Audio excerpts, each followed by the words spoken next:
Your doors are locked, your windows are shut, you're home alone, it's the middle of the night, and boom, there's something standing at the foot of your bed. With like a huge head.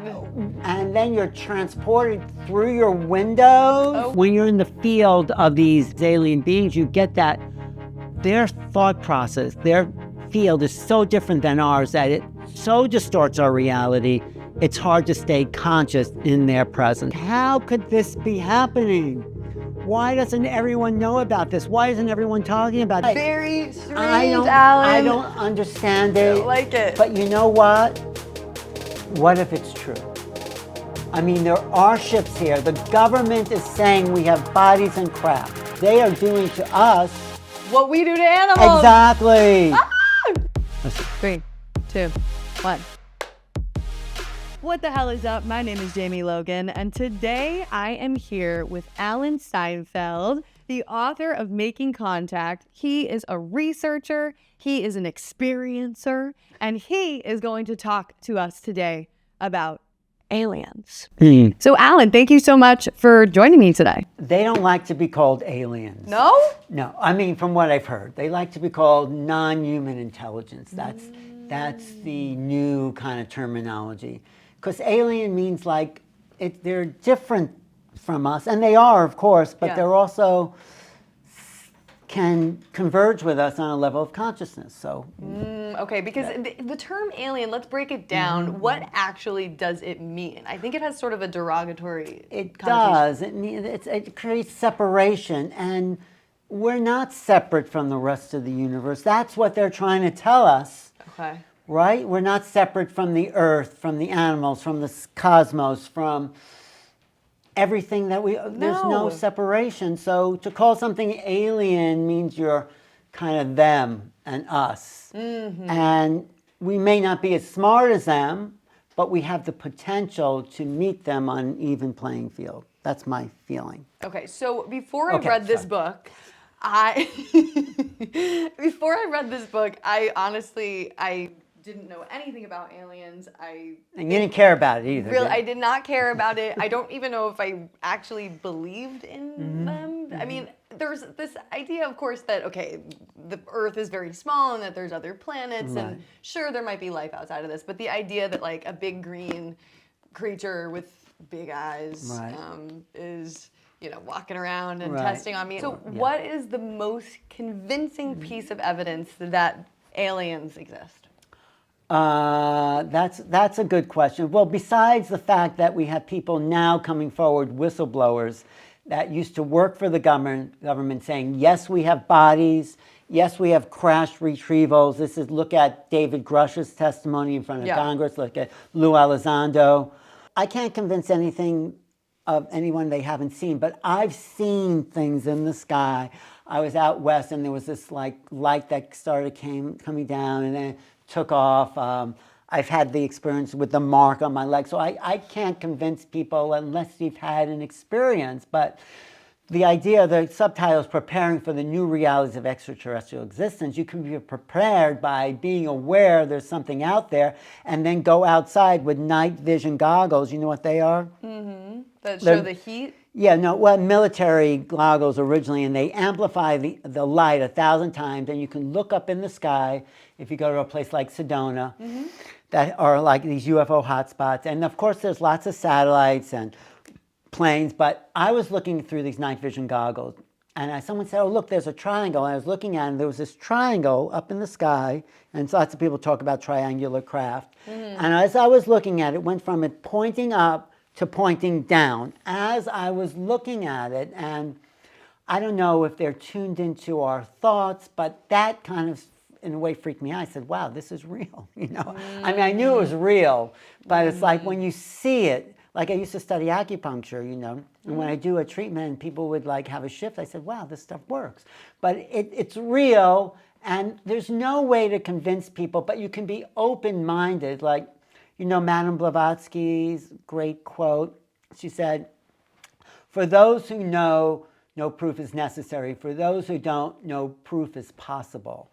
So, if you're in a mindset that that's impossible, just stay open to the fact that maybe It is possible. And maybe if you see something, it might not be what you would like it to be. So, you know, lots of people see things and they don't believe. A lot of people deny it. A lot of people go through cognitive dissonance, like they go into shock when they see these things. Even me, it's like, wow, that is something that you can't explain. Throughout your book, you have so many different chapters from researchers Yes. and people that either have had experiences or very, very interesting perspectives. And I think what convinced me was your personal story, especially. Right. So why don't you take us back to when you first got interested in sci-fi as a little boy? That's great.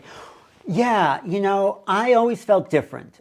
From my family, very nice people, you know, typical American middle class. My father worked hard, my mother raised children, but I didn't seem to fit into that, you know, Cub Scouts, Little League kind of idea. I was like more interested in the arts and like things that would take me away from the mainstream. Like when Star Trek, well, you were not around when the first series came on. Yeah. I was obsessed. I had to watch everything, stop eating dinner, you know, go and just, I wanted to, it was like feeding my mind and my imagination. It was like, it was much more interesting than the baseball game or whatever it was people were watching and so absorbed. And so I found that science fiction didn't make me feel so different. Science fiction was a doorway to the future and a doorway to making me feel like there was something more to reality. You know, and then of course I got into spiritual ideas, but before that even came on, science fiction was a doorway. And you know what they said once the UFO thing came out in the New York Times in 2017, they said, what we thought was science fiction is now science reality. That's a quote from the New York Times. That's interesting. Yeah, so that opened me up. Anyway, going back to being a child and like seeing lights in the distance and seeing lights in the sky, it's like I felt connected to something bigger. And there was really no one to talk about that with except the people I saw in the science fiction world. And just going to elementary school or stuff like that, Right. there was not a lot of people you could talk to about that. But there was a library there was one book called Parallel Worlds that was so interesting. And it's like now they're talking in terms of quantum physics, but that was like these new concepts. So I was exploring new realities back then. And then while at the time it wasn't your reality, it became your reality because you had an experience Yes. with aliens. Yes. So tell me about that. Well, when I was younger, and I don't know if I'm making this up or not, I used to see faces by the window, little strange faces. I mean, they weren't people trying to break in, but maybe it was like imagination, whatever. I also was very hyperactive as a child, and I couldn't fall asleep, so I decided to like look with my eyes closed at my third eye, and then I would kind of like feel like traveling into like this white light kind of opening, and that gave me a kind of awareness of being the observer of consciousness, which even made me feel more different than all the people caught up in the human drama. So do you think that this is something that allowed you to receive the contact from the ETs? Well, that's a great question, actually. I don't know if it allowed, but it did open my mind to these other levels of beings, possibly. And I was interested in UFOs, but not obsessed about it until I had this experience where I was driving cross country. Okay. It's in the book. Yeah. With my girlfriend. We were driving from the West Coast to the East Coast, and we were driving all day and just really exhausted after 10 hours of driving or something on Route 80. I think it was North Platte, Nebraska, which is like western Nebraska near Wyoming. Pulled off the road, and we just pass out. We just go to sleep. We're just and usually we're like fooling around or doing something, and then we're just so tired. And I met her in Sedona, actually, which is also a hot spot, UFO's hot spot. It was like there was an arrangement, I think, who knows? I don't want to read too much, for us to meet and travel, and then... So we wake up the next morning and we feel a little weird, and I feel like both of us feel as if we were frozen or suspended animation through the night. And I just talked to her when I was writing this book, and I hadn't talked to her in like, I don't know, maybe 10 years. I said, you remember that night we pulled off the road and she goes, oh yeah, the night we were frozen, which was not frozen cold, but suspended animation, because we woke up in the same position we went to bed in. And I don't even know what position I went to bed in last night, but somehow there was this sense, and I kind of heard other stories of what's called a time mold from a guy named Bob Lazar. Some people believe his stories or not, but the way these ETs can freeze time and kind of take you out of one timeline and have these other things happen and then put you back as if like they're splicing a film together and this other piece is taken out. Well, that's sort of how I can explain it. I mean, there really is no way to explain the nature of distortions of time, space on the level of consciousness that we function on. But dreams are kind of a distortion of time and space. Sometimes you feel as everything's happening really fast or drawn out, or you could spend years in a dream. It seems like that anyway, and then it's just, an hour or whatever. So, we can access these other states, and I think these ETs are functioning on a different level of consciousness. So anyway, so we're frozen at night, and then it's like, it felt a little weird, a little creepy, and we just had to get out of there because we were on the road. But a couple of days later, my mother, and I'm back in New York, so sees this mark on the back of my knee. No. And who looks at that back of the knee? Even if you're a yogi, you're probably not looking at the back of your knees. So it was this 4-prong puncture mark, 4 prongs. And it was like a little scabbed over. And I said, oh, that's weird. I said, it must be my mother said, what's that? I said, it must be a spider bite or something like that. But you know what's strange? I started to do some videos with people in Buzz Hopkins Intruders group. And I said to one of these women, I was working on a film she was choreographing her abduction. And I said, what do you think this is? And she goes, oh, that's an abduction mark. What? I said, yes. And that freaked me out. Even though I was into the whole thing, it's like, really? So wait, you have no memory at all? Not at that time. You just felt frozen?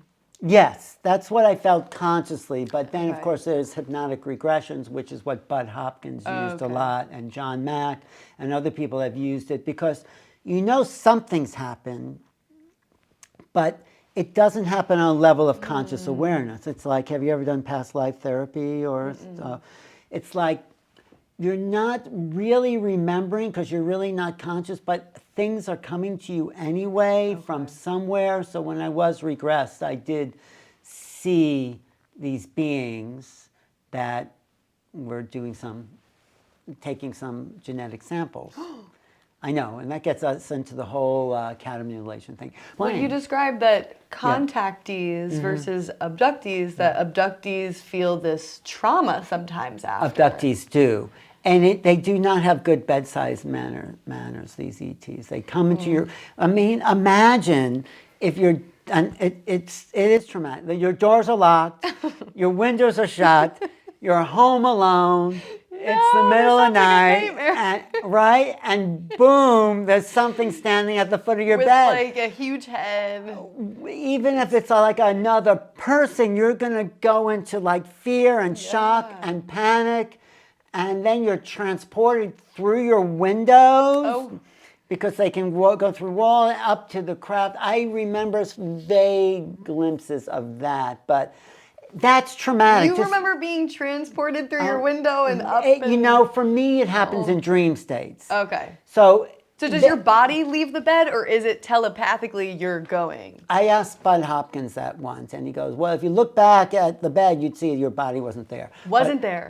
That's what Bud said. But anyway, I think there is a kind of astral also aspect to this. And so those beings showing up in the middle of the night by your bed, they do shift your you see, one of my theories is when you're in the same space as these beings, your consciousness already shifts. Your consciousness, it's like trying to get, like my favorite line, trying to get like Wi-Fi on an AM radio. We don't have the bandwidth to register their consciousness. So when you're in the presence of their consciousness, it shifts your reality. It distorts your field. Like, have you ever been in the presence of like these like really high saints, these really high beings, like Amma or whoever, or high Tibetan lamas? Your consciousness gets clarified. That you pick up that field. But when you're in the field of these beings, these alien beings, you get that their thought process, their field is so different than ours that it so distorts our reality. It's hard to stay conscious in their presence. Why are they picking the people that they pick? That's a good question. That is, some people feel like there's more artistic, creative aspects. They're more open. They also follow, because of the hybrid genetic theory, they also follow lineages. Like, I think my mother and grandmother all had, although my mother would totally, after I wrote this book, I actually put a line in the back acknowledging her. She says, "You don't really believe this sort of thing, do you?" After you wrote this whole book? Yes. Oh, gosh. I said, not only do I believe it, I made a career out of it. Right. But, right. So, but that shows me she had some basic fears of cats for some reason because of their eyes. And so that's, if you have some strange phobias, there's a woman, Alexis Brooks, who talks about strange phobias and alien contact. So should we be afraid of these extraterrestrial beings? Like, on one hand, they could offer us to advance as a civilization and awaken to a worldview that realizes how connected we all are. Right. But on the other hand, it's like, well, they could come down to Earth and they could farm us like we do to animals. Well, I don't think they're doing that. I mean, I don't think they're farming us, because I think, they see us as, on a spiritual level, on a soul level, equals. And they actually see that we have a capacity for things they don't have, a capacity to love, to feel. I think that there's multiple different ways that I saw a relationship to animal rights. Tell me. One of the ways was there's this, it's very hard for people to accept some of these widespread notions. One being that aliens exist, one being that we shouldn't harm and eat other animals. Right. That's a notion that a lot of people find difficult to accept. Right. So you experience this ridicule Yeah. and humiliation, and it's, I don't know if it's people's way of just trying to stay comfortable and not think about. When you speak about these issues, it's kind of an alien topic. It is. It's alien to a lot of people, yes. It's alien to a lot of people. So, like, do you ever feel like this stranger in a strange land? Because I feel that way a lot. Like, when I'm speaking about an alien issue or topic like veganism, like just trying to, I don't know, be peaceful to all living beings, I feel like people laugh at me. You know, I used to feel that way, but you know, well, you weren't probably born, but I remember when yoga was just a kind of a strange thing people did, and then now there's a yoga studio on every street corner, but you know, in the 70s, 60s, yoga was, oh yeah, that thing, and now it's accepted. We need to tie animal rights into this, because you guys are probably like, all right, like aliens, Jamie, what is going on with you? So these ETs are implanting stuff, and it's like us implanting animals with these biotags so we are like that, so we can feel more sympathetic to the animals because they are doing to us what we do to animals. Exactly. I know, really. It really is like that. Yeah, I mean, who is to say that we don't know for sure? Like, how do you judge intelligence, right? So, like, I mean, there's beings that breathe underwater. Right. I mean, that is Fish. that's more intelligent than us in one way. It depends what scale you look at it. So, like, when you look at aliens, so you have a species that might be vibrating at a higher frequency, that can communicate telepathically, that knows how to go through multiple dimensions. I mean, they're doing things that we don't necessarily know how to do, right? Right. And they may not speak our language, and Well, they speak telepathically. telepathically, but they're doing these things to us because, well, they can, and I don't know why are they doing. Well, these we'll things get to us? that. So it goes back. Okay, have this alien implant. Maybe it's alien implant, but they're doing these cattle mutilations, which people, if they haven't heard of it, That is crazy. they're taking cows from these farms out west usually, and they're draining the blood from these cows, and they're cutting out sometimes the soft tissue, like the intestines or tongue or eyes, and leaving that cow on the ground, and not even the coyotes or these animals that eat will go near these dead cow carcasses. Just to reiterate, these are the aliens that are doing this. Well, they to say because it is associated with UFO sightings, and some of these animals are dropped from heights of these ships. I know it's awful, and the theory is that they're draining the blood and soft tissue from these animals because they need to create a hybrid species. And they're using our genetics, our human genetics. I know it's a little out there, but it's all out there.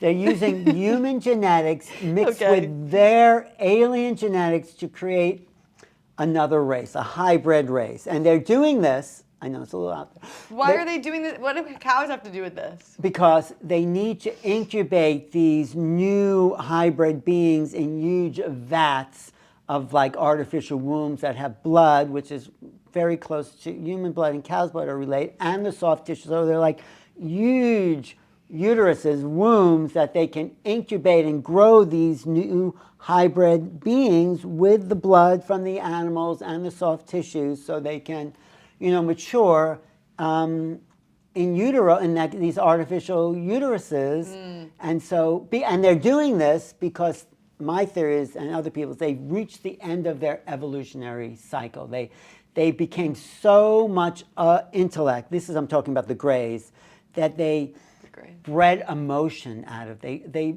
bred their capacity to feel and love and create and have empathy. That was bred out of them. Oh, so they're looking towards humans. And yes. To find that. What we have a lot of, which is emotion. Okay. And feeling. So they're using cows to take their uteruses to then breed take the blood and the soft tissue to incubate the hybrids. I know this does sound a little out there, you guys, and it might be a little hard to wrap your head around, but if you watch Alien Investigation on Netflix, the first episode talks a lot about this, and I think it was easier for me to understand. And there were 15,000 reported cases of this. And not only did they see that these animals were being mutilated in weird ways, and the way that they were cut, it just could not have been from a wild animal. It couldn't even really be from a human because there was no blood on the ground.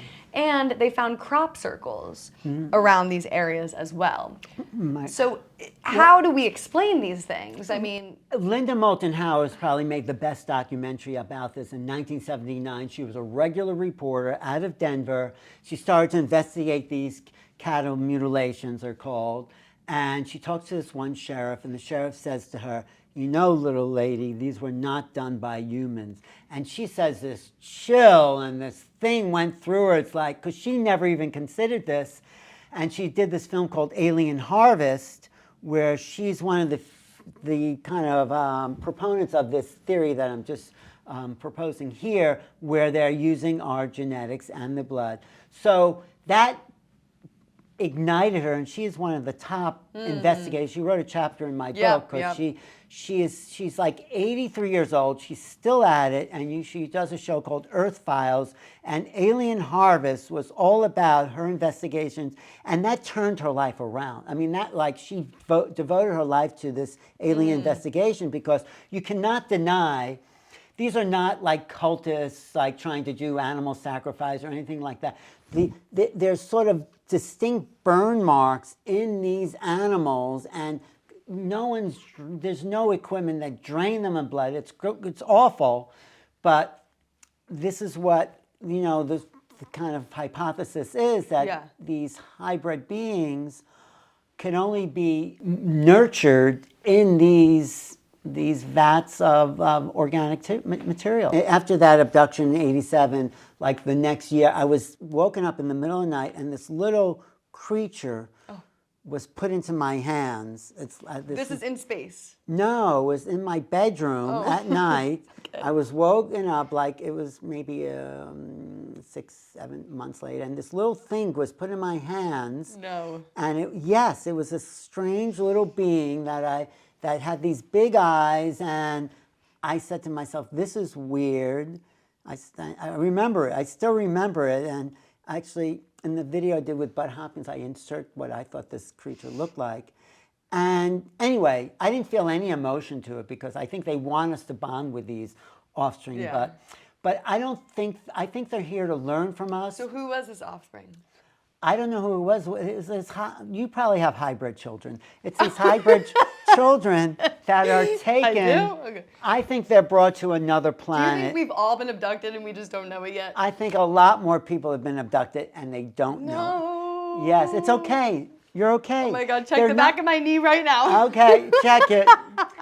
Well, I think actually the abduction phase, this is my theory, kind of peaked in the 1990s when John Mack was investigating it. He was, you know who John Mack? Yeah. He was a Harvard psychiatrist. So I think that phase of the experiment, so there are less cattle mutilations, there's less, they kind of reached their quota of hybrids, I think. And so it may be happening to some people, but it's not as widespread, or I wouldn't say popular as it used to be. So they're not here, I don't think, to hurt.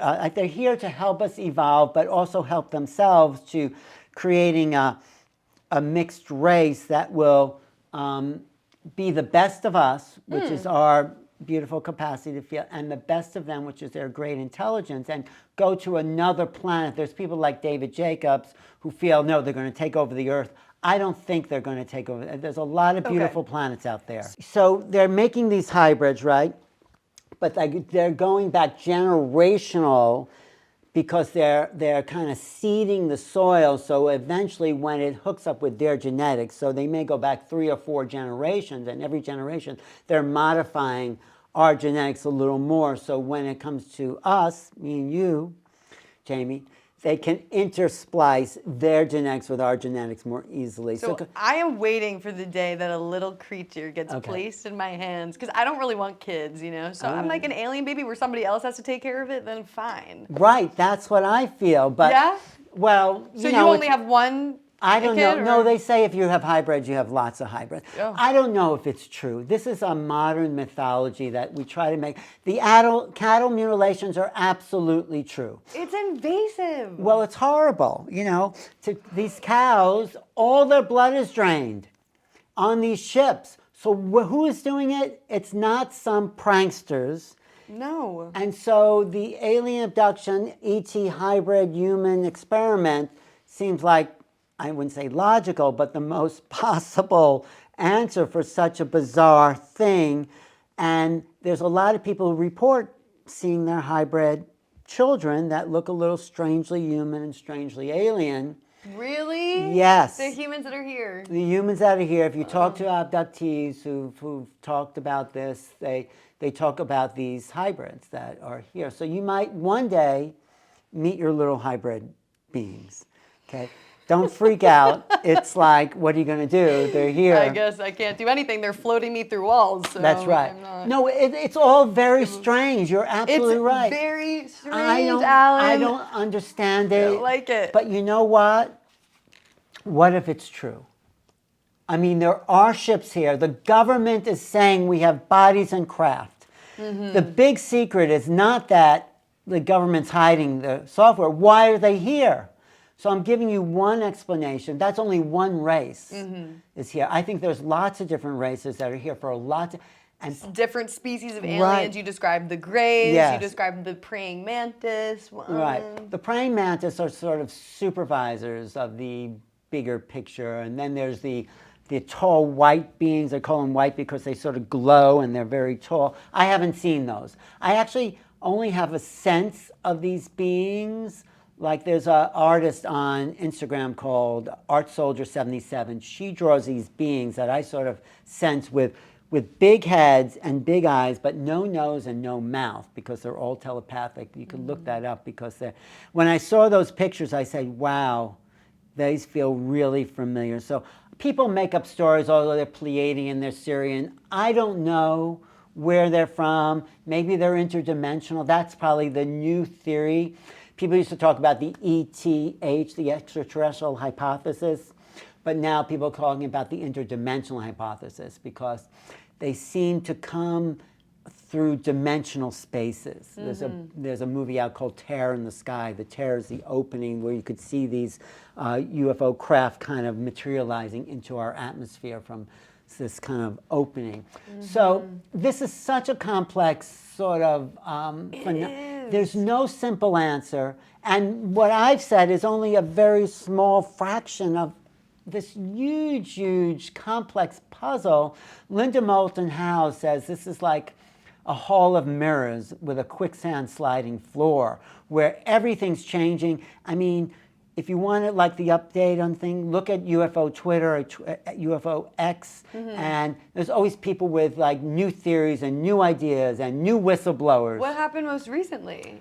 Well, I went to Washington for this congressional hearing in front of these House committee, House, I think, Defense Authorization or whatever, and they asked these people, whistleblowers who've had UFO contact, these are Army military intelligence people, what's going on and who's hiding this? That's the big deal. And they said, we can't tell you, we have to go into a private meeting to name names. So the big secret is that the Pentagon, the military is hiding. The big secret is not aliens. The big secret is, well, why are they here? But who's hiding it and why, and what does it have to do with money and power? Because if other countries get access to that technology. Exactly. We want to hide that from other countries. We want to access the technology. And this is like the illegal part. I think the military wants to sell those secrets to private industry and get kickbacks from what belongs to the American people.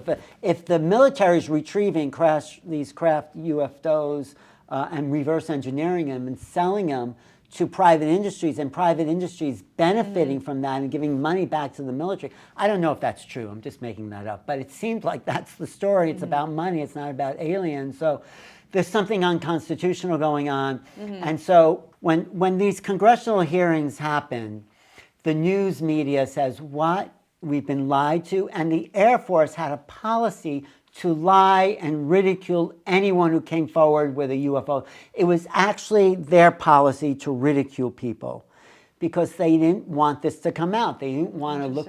And one of the reasons I think the government is hiding it, besides the money, is they don't know what it is. Maybe they're trying to reverse engineer. They don't know how to explain it. Why are we spending billions of dollars on a defense budget if we can't defend ourselves? Not that we need to defend ourselves, but they talk about national security from anything, but they don't have any ways. And I don't think they're here to take over the planet. I think they would have done that by now, but obviously they haven't.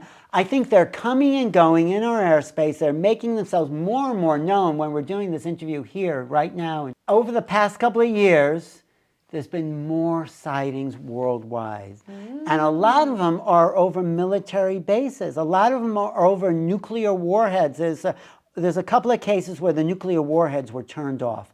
They're very drawn, these UFOs, to nuclear sites, and they're showing us that we don't need this kind of awful things, these weapons of mass destruction. So and that's actually when the sightings started to increase in 1947.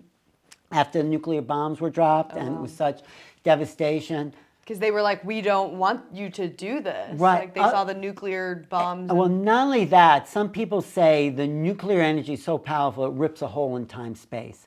So it affects wherever they're living. I don't know if that's true. It's a nice sort of story, but it's definitely not a nice thing to do to anybody. No, it's awful. We don't know what we're doing. No. And I think since 45, 46, 47 is when, it's when the term flying saucer was created, when Kenneth Arnold saw these saucer-like, well, they weren't saucer-like, they were moving like saucers over Mount Rainier, Washington. He reports them and boom, the term takes off, flying saucer. And then in 1952, a little history here, there were these lights seen over the Capitol building in Washington, and they were lights, so the name was changed to unidentified flying objects.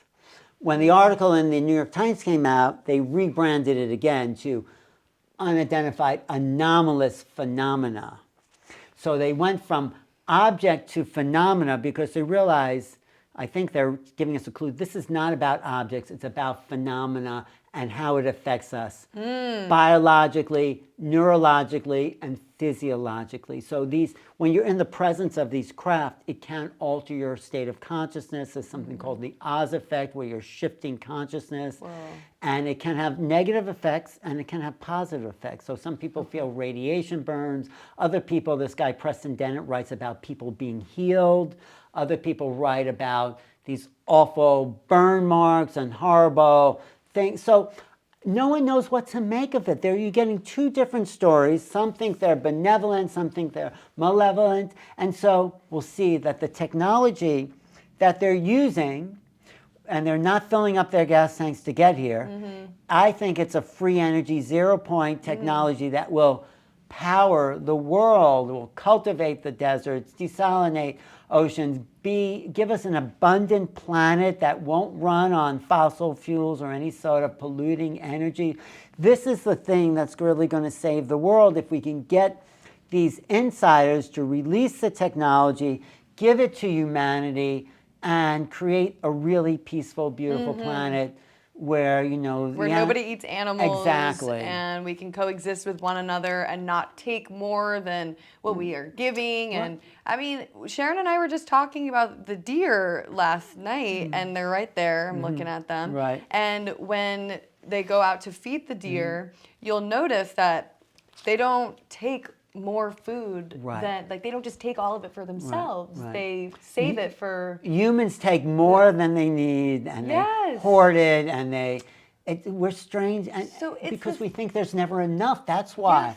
But if we had free energy, because right here in this little centimeter of space, there's enough energy to power this house or this city or this country. Right here in the 0-point energy field, we just have to learn how to access it. And I think these beings, wherever they're from, are definitely have a source of energy, because they see these craft. This has been documented by government. They're not using any propulsion devices. Weird. They're able to make 90-degree turns, so it defies gravity. So they have a tech, but they're waiting for us to grow up, right? If we had like a free energy thing, just think of the awful weapons. Oh, I would be terrified. Right, so they don't want to give the car keys to the teenagers before they learn how to drive.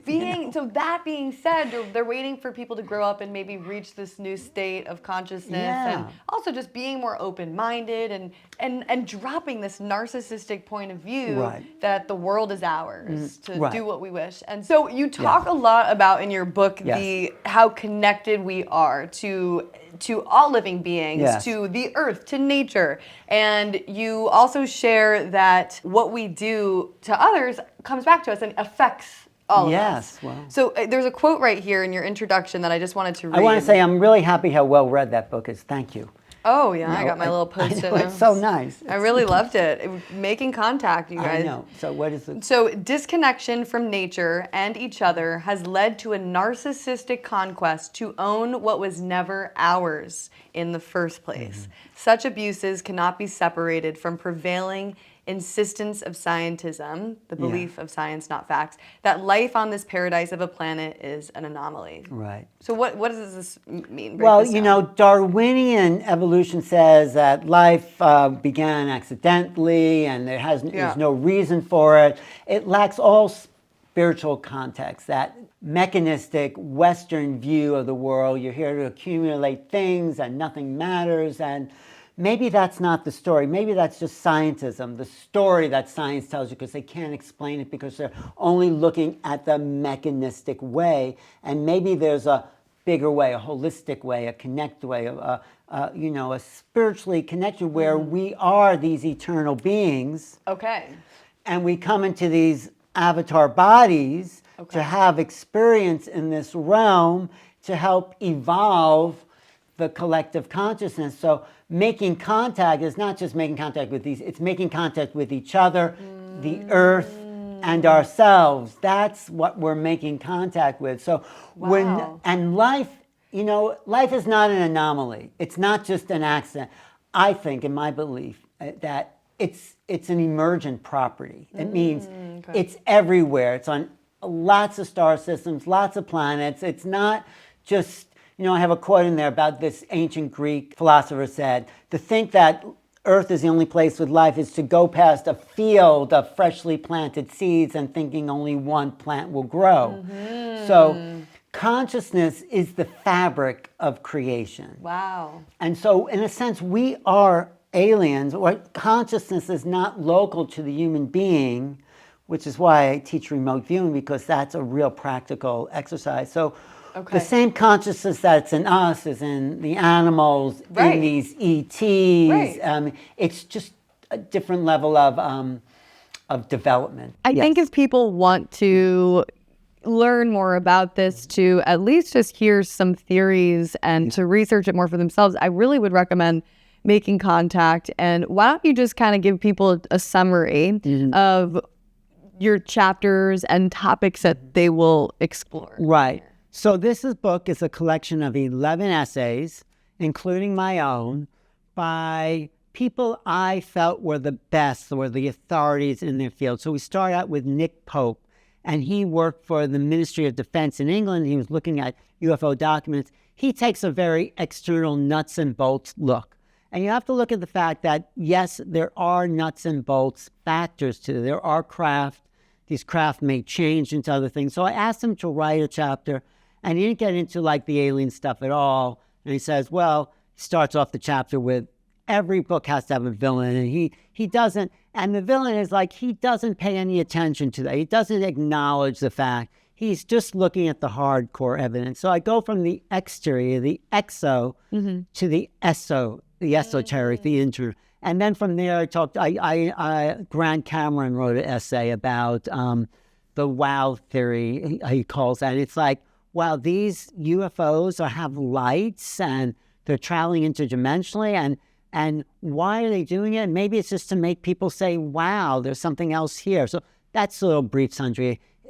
He's a Canadian investigator. There's a lot more to it. In the third chapter, it's by my good friends JJ and Desiree Hertog, who are major spiritual teachers, and they talk about the interdimensionality of different types of alien. They say there's extraterrestrials, which are physical beings. There's extracelestials, which are from other star systems, and there's ultra-terrestrials, which are interdimensional beings. Maybe even they're ascended masters or high-level avatars that interface with humans. So there's these levels of consciousness that we're interacting with, and we just can't call it all aliens. I mean, we can't call it all angels. There's levels of frequency of consciousness that we're now, I mean, yoga opens you up to that. Yeah, it definitely does. And the great yogis were aware of these levels and these beings on other levels. Right. I think what I found was super interesting when you talk about like the angels and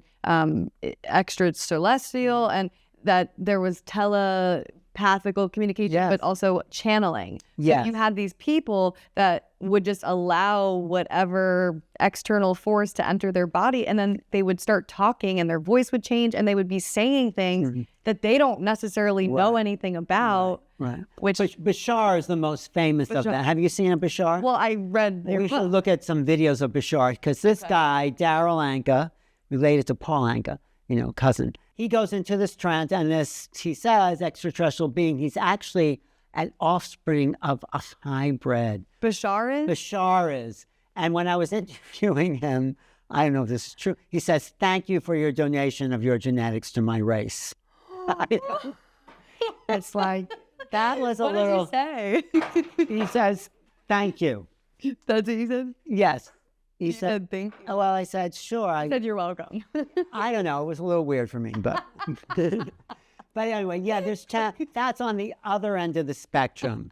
So there's all this stuff going on. I mean... Did you see your life taking this route this path? Well, I was obsessed with science fiction. I knew it was real, so...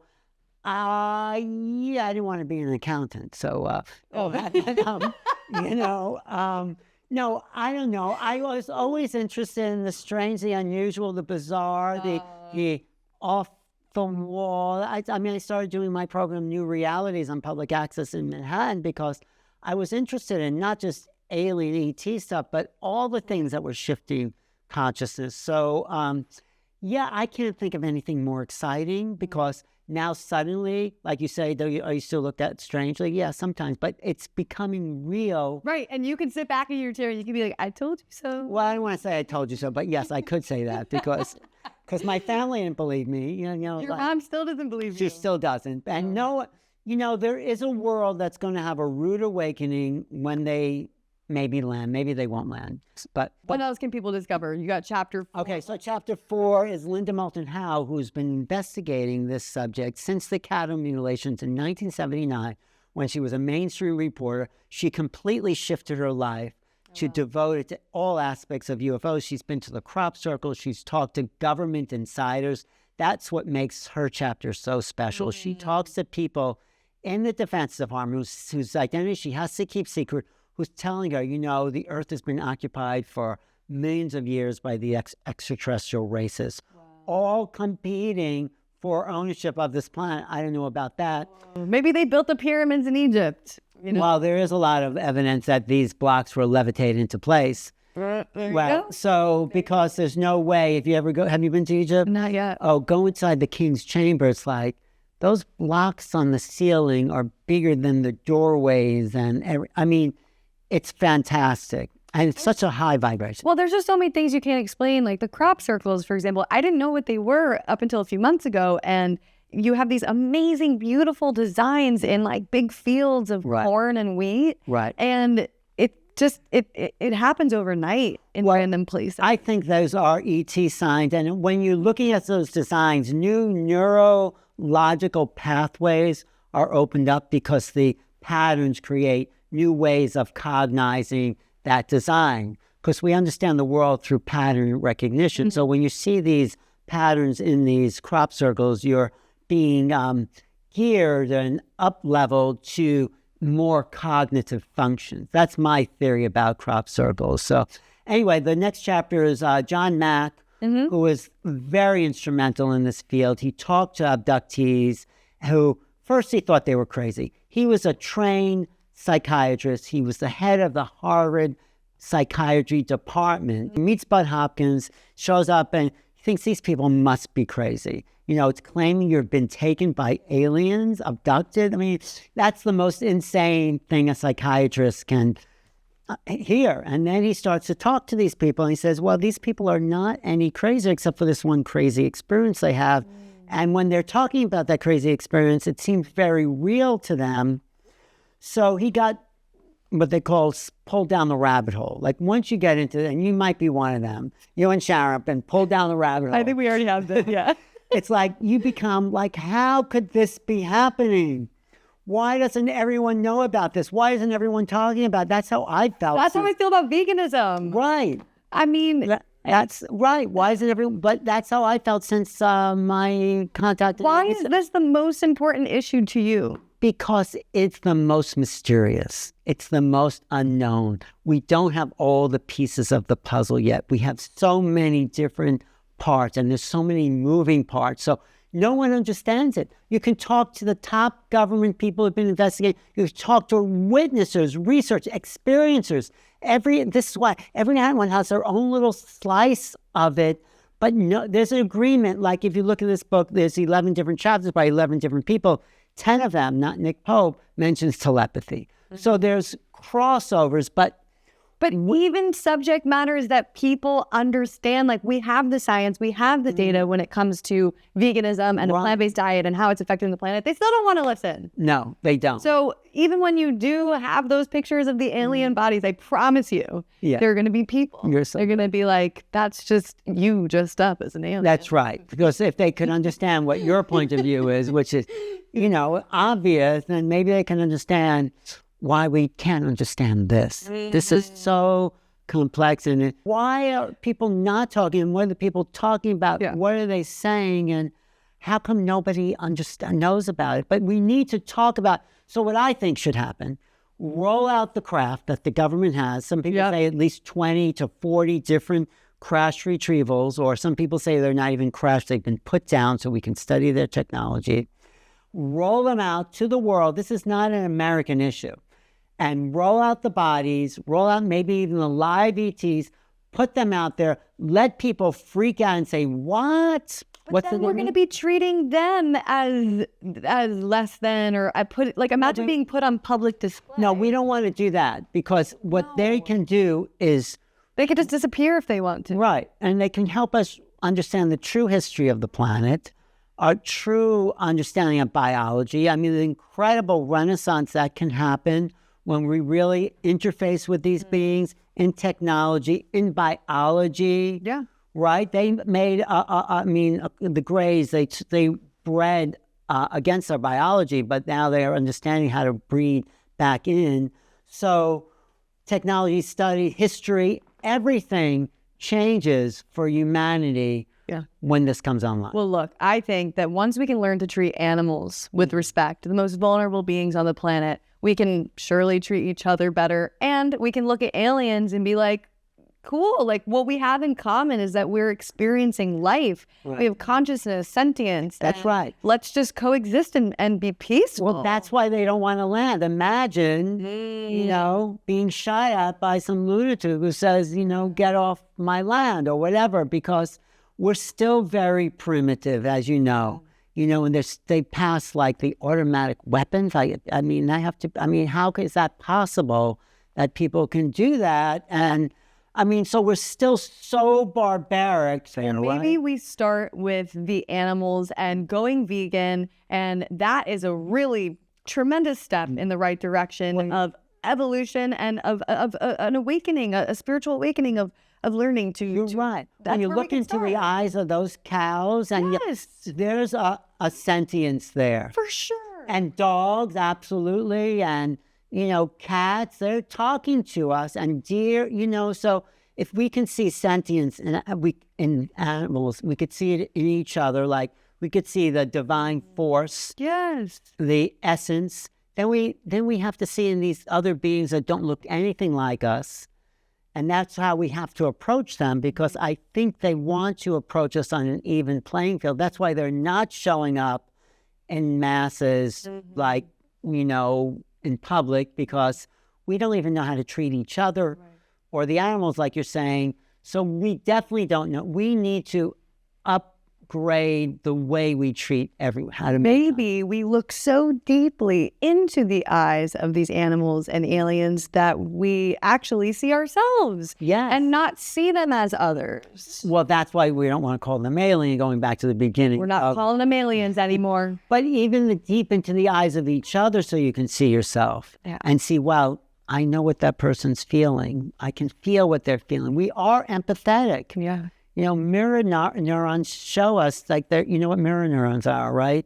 When babies are born, if you're smiling at a baby that's 4 hours old, it will smile back, because there's a reflective property that reflects the emotions of the people. So we have that in place. We're innately mirroring each other. If you smile at someone, they're just going to smile back. And they don't even know why. Yeah. But it changes their physiology. Things get weird, though. I'm trying to smile at people on the street, and then they're like, that's because they've had that natural instinct shut off in them. Yeah, because they're like, why is this person right? Because they shut that off. But the natural instinct to hook up to their neurons is to smile back. But the other hand, if your mother's depressed or father's depressed and they're giving you that face, and you grow up thinking, well, that's normal to have that. So there's a lot to that. But we have to be happy, beautiful, loving beings to everything, everyone.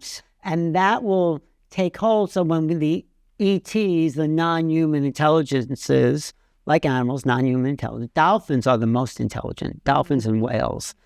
And then they're not from this planet. I don't think. That's my whole. Well, I mean, when you look at the oceans, only 10% have been explored, and that's a whole other world there. I mean, there are aliens living amongst us, like maybe in the earth? Well, yes. Not just in the sky. Well, dolphins can emit 4 sounds at once. I studied with John Lilly, and I actually helped him do a movie. And they emit sounds or frequencies with their blowhole, with their nostrils, with their teeth, and with their tongue. And we're only talking one syllable, one monotone So thing. dumb. And they are much more intelligent. Yeah. And the other thing I looked at in dolphin physiology, their esophagus comes up the back of from the back. Their lungs go to the back and out the top of their head. It doesn't come up the front. Okay. So I don't think there's an evolutionary ancestry on that planet that relates to dolphins. So that's why I think, and whales, they're from another off-planet evolutionary process. That's my theory. Interesting. So anyway, that's So many theories to explore. I know that you're burning with questions. So yes. Sharon, why don't you come over here and just help us be part of this discussion while we round up. If I know it. No, but just tell me, because when you read the book, you had questions, so I want to know what you're thinking. How we treat others will determine how others treat us. Right, you're right. So, as you were speaking, Alan, that some people who have been abducted, it's a traumatic experience. Mm-hmm. Some people who have had contact, it's not so traumatic. Right. This, from a yogic point of view, it has to do with what those individuals are projecting onto their experience. Right. Maybe we're projecting the aliens because of our own actions, and so we're projecting these aliens as beings of what we're doing to animals. Is that the question? We have to start being kind. Yes. To not just other human beings, not just other human beings who are our friends and we like them and they we jive with the same likes and dislikes, but all beings. We can live in a different way on planet Earth, and we're so stuck. I think you said a lot of people in just their little mindset that we're not even recognizing animals are sentient. There's beings here. There's interdimensional beings. That the universe is sentient. So we're starting to wake up. Yeah. So if somebody wants to start learning about this topic, besides reading your book, what are some resources you would recommend? Well, meditation is always good because you can go out on a starry night and project love. This is what Stephen Greer was doing and his Close Encounter 5. Project love, and you start to see light show up in the sky. You will start to see things. And because you're projecting love, that is a frequency. So do a C5, do some mantras and prayers, and stay open to the realities that might come into you or be around you. And all the time there are beings here. They're right here, right now, perhaps. But we've been so conditioned to live in this very narrow band of reality that we're not seeing them. So be open to intelligence everywhere. And you can see the world as a magical place. It is magic, and we just forgotten that. Yeah. I think that's so beautiful, and I really appreciate you taking the time to talk about this topic. It's definitely something different than I normally have. Well, it's all about what you're saying, compassion and love and honoring. And that's really what humans have to come to. And that's why we're suddenly maybe graduating to another level. Yes, there's been some harsh interactions, but I don't think that's maybe happening in the same way. And we're getting used to it. So I think the world is changing. Definitely. So are humans. And thank you for your questions and your time and your intelligence. Thank you, everyone, for watching. It's time to start making content. Yeah, making contact. You guys can get this book on pretty much every platform. Amazon, Barnes & Noble, yes. Where books are sold. I highly recommend it. It's going to change your mindset about these things. And people can watch my YouTube channel. It's youtube.com/newrealities to see my latest interviews with different contactees, abductees, spiritual teachers. Deepak Chopra's on there a lot. He interviewed me about my book. Cool. He said, well, it's all consciousness. What's the big deal? And they said, Deepak, yes, of course it's all consciousness, but what is the qualities of consciousness? So what makes these consciousnesses different than our consciousness? And what can we learn from that? So that was a different take for it. Anyway, there's a lot to say about this, and I think it's even going to become more and more exciting as things unfold inside Congress and movies coming out and more people coming forward. Yep, absolutely, and I am here for it. I'll be Thank you, Jamie. You are kind to say that. Yes, well, you guys know where to find me. I'm at It's Jamie's Corner. Go follow Alan, check out his YouTube, New Realities, and go get your book, Making Contact. And until next time, I'll see you around. If you're not yet vegan, go vegan, and be open-minded to extraterrestrial. Yes, start looking up. Yes, start looking it up. Things are looking up. All right, thanks, guys. See you around. Bye. Okay. All right.